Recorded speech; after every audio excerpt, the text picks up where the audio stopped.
Casimero versus Neri, makakancel ba? Dahil nag-overweight itong si Luis Pantera Neri sa catch weight na limit ng kanilang timbang. Imbis na 124 pounds, sumobra nga po si Luis Pantera Neri, naging 127.2 pounds o 3.2 yung over nitong si Pantera Neri, habang si Casimero naman ay 123.4 pounds. Yan yung pag-uusapan natin mga boss. Pero kung bago ka pa lang, pero bago yan, huwag kalimutang mag-subscribe at i-hit yung notification bell para palagi kang updated sa ating mga legit and hype na kwentuhan sa mundo ng sports. Don't forget to click the notification bell para diretso ka na mga boss pag meron tayong bagong upload sa kwentuhan. So ngayon nga po, maraming nagtatanong kung cancel ba o matutuloy ba yung laban ni Casimero at ni Luis Neri, dahil nga po nag-overweight itong si Luis Pantera Neri sa catch weight na kanilang timbang.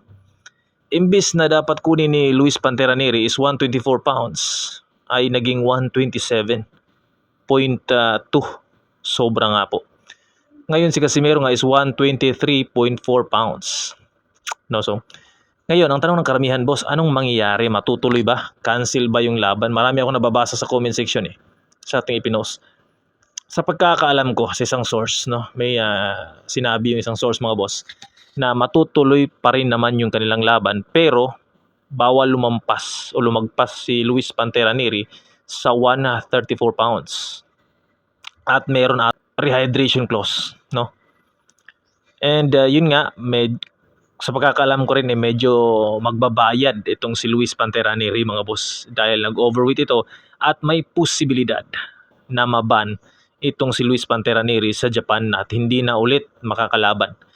Matatandaan natin mga boss na naban din si Luis Pantera Neri before, 'di ba? Dahil nagkaroon nga ng positibo ito, 'di ba? At nakabalik lang lumaban sa Japan ng aprubahan na labanan itong si si Naoya the Monster Inoue ni Luis Neri. At yun nga, naka-score pa ng knockdown itong si Luis Pantera Neri sa laban nila ni Naoya Inoue. Pero yun nga, natalo pa rin at binugbog at na-knockout. So ngayon mga boss, ang posibilidad na mangyari dito is yun nga, pwedeng maban si Luis Pantera, pwede daw maban o patawan ng ban itong si Luis Pantera Neri pagkatapos ng laban kay Janriel Casimero. Ngayon nabalitaan natin na before, nung nakarang araw is dihado si Casimero. Pero ngayon may ibang odds na lyamado na si Casimero mga boss at dihado na si Luis Pantera Neri, kung saan marami nang nagtitiwala na mananalo yung ating kababayan na si Casimero, na pwede siyang manalo via decision or knockout. At makikita natin mga boss sa timbangan pa lang nila, weigh-in, face-off, ay talagang maganda yung kondisyon ng katawan ni Casimero mga boss, solid at malaki. Malaki yung kaha ni Casimero, yung kanyang braso, yung kanyang katawan is solid na malaki, hindi solid na manipis, kundi malaki talaga, saktong-sakto, at mahalata sa kanyang mukha na hindi po to, 'di ba? Maganda yung kondisyon itong si Casimero mga boss, hindi payat, hindi lubog yung mata. Talagang makikita natin na handang-handa na itong si Casimero sa araw ng kanilang laban bukas, 'di ba, sa Japan, June 6 nga po. At yun nga, malaki yung paniniwala ko na si Casimero yung mananalo dito, decision o knockout. Tuloy pa rin yung laban mga boss, 'di ba? Yan ang sabi ng ating source. At good luck kay Casimero, and I think hindi matatalo si Casimero dito. Hindi matatalo mga boss.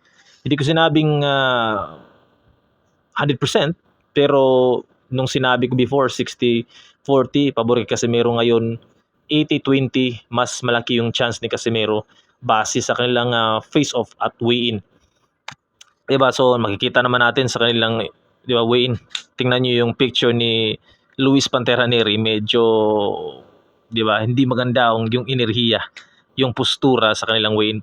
Sa pananaw ko lang mga boss, no, my own personal opinion, medyo wala sa kondisyon yung Neri sa timbang face-off nila ni Casimero. Diba, yung pangatawan parang sakto lang. Yun nga, nag-overweight pa. 'di ba? So, sa weigh-in phase 2 pa lang makikita mo na sino sa kanila yung medyo kondisyon o liyamado na sa laban at handang-handa na. At nakikita ko si Casimero nga po yung, sa posisyon na 'yan. So, ang mangyayari dito, pananaw ko lang sa laban mga boss, na round 1 pa lang, magpapaulan na si Casimero ng mga power shots, no? Babanatan niya pa rin talaga si Neri kasi alam niyang yun yung gusto nito, makipagsabayan. At kapag nakipagsabayan, 'di ba? Kapag sumabay, talagang hulog sa bitag itong si Luis Pantera Neri kapag ginawa niya yan kasi alam naman natin si Casimero minsan nang tatrap, 'di ba? Kapag nakipagsabayan ka is talagang hahanapan ka niya ng chance talaga na magkamali at mahulog ka sa kanyang trap, bitag. Pag napasukan ka ni Casimero ng solid shots, siguro ng uppercut, 'di ba? Or hook, maybe matapos yung laban na to mga boss sa middle rounds. Or maybe 7 or 8 rounds bago matapos yung bell na tumunog, tapos na si Luis Pantera Neri or itigil na yung kanilang laban kung makipagsabayan si Neri. Ngayon dahil nabalitaan natin na sinabi before, 'di ba, ng isang source na baka daw sakaling mag-iba ng technique o style si Neri at gayahin yung taktika na ginawa ni Kyunosuke Kameda, 'di ba? Na tumakbo-takbo or umatras-atras, jumajab-jab.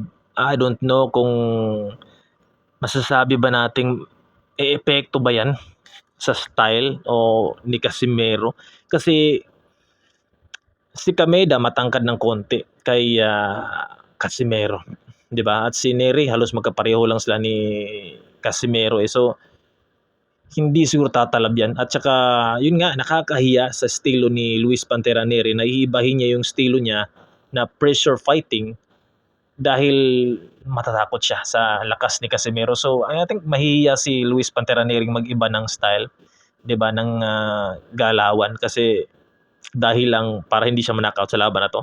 At isa pa nag-overweight na siya ngayon So I don't know, may magkikipagsabayan siguro siya or I don't know. Basta ang alam ko lang yung suporta ko ibibigay ko kay Casimero na siya yung pwedeng manalo sa laban na to.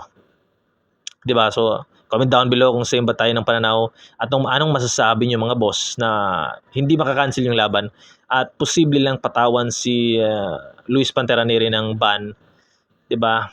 Pwede, possible daw dahil sa nangyaring overweight at hindi niya nakuha yung timbang na 124 pounds, naging 127.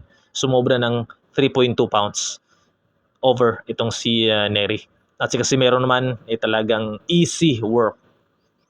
May kwintas pa si Casimerong habang tumitimbang o tinitimbang and yun nga 123.4 pounds talaga, no, 'di ba? So handang-handa na si Casimero, halata naman sa kanyang aura, sa kanyang enerhiya. Sa face-off pa lang talagang seryosong-seryoso at handang-handa na, kondisyon na. So good luck kay Casimero, good luck sa ating lahat at pagdasal natin na manalo yung ating kababayan, yung suporta natin. Tayo po yung number 1 supporter ng mga Filipino boxers. Hindi lang ako, tayong lahat ng mga Pinoy at ng mga pusong Pinoy. Tayo po yung number 1 supporter ng mga Filipino boxers. So sa mga gustong magpa-member dyan para suportahan din ating channel, magpa-member na kayo, mag-join na kayo, 'di ba? Mura lang. I think yun lang mga boss para palagi kang updated sa ating mga legit and high pangituan sunod ng boxing. Kita-kita ulit bukas, gagawa tayo ng reaction sa kanilang laban ni Casimero at Neri. Ilang subscribe. Salute.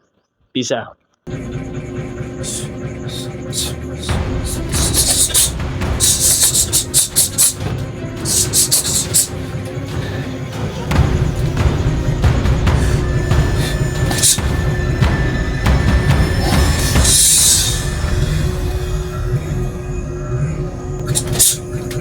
Diba?